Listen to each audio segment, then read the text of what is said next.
ನಾಳೆಯಿಂದ ಬೆಂಗಳೂರಿನಲ್ಲಿ ಕಸದ ಮೇಲೆ ಸೆಸ್ ಜಾರಿ. ಪ್ರತಿ ತಿಂಗಳು ಕಸ ಸಂಗ್ರಹ ಮತ್ತು ವಿಲೇವಾರಿ ವೆಚ್ಚ ವಸೂಲಿ.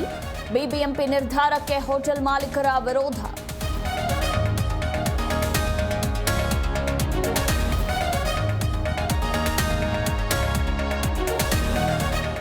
ಸಿಲಿಕಾನ್ ಸಿಟಿಯಲ್ಲಿ ನಿಲ್ಲದ ಪುಡಿ ರೌಡಿಗಳ ಅಟ್ಟಹಾಸ. ಹಾಡ ಹಗಲೇ 2 ಗ್ಯಾಂಗ್ಗಳ ನಡುವೆ ವಾರ್. ವೈನ್ ಸ್ಟೋರ್ ಮುಂದೆ ನಿಂತಿದ್ದ ಇಬ್ಬರ ಮೇಲೆ ಹಲ್ಲೆ.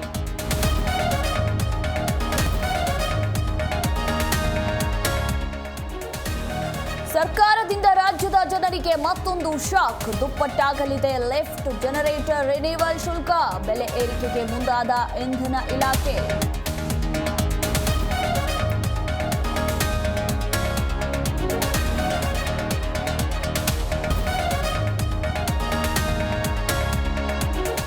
ಸಹಿ ಹಾಕಲಿಲ್ಲ ಅಂದ್ರೆ ಬಾಂಬ್ ಹಾಕ್ತೀನಿ. 2 ಪಟ್ಟು ಸುಂಕ ವಿಧಿಸುವುದಾಗಿಯೂ ಬೆದರಿಕೆ. ಇರಾನ್ಗೆ ಅಮೆರಿಕ ಅಧ್ಯಕ್ಷ ಡೊನಾಲ್ಡ್ ಟ್ರಂಪ್ ಎಚ್ಚರಿಕೆ.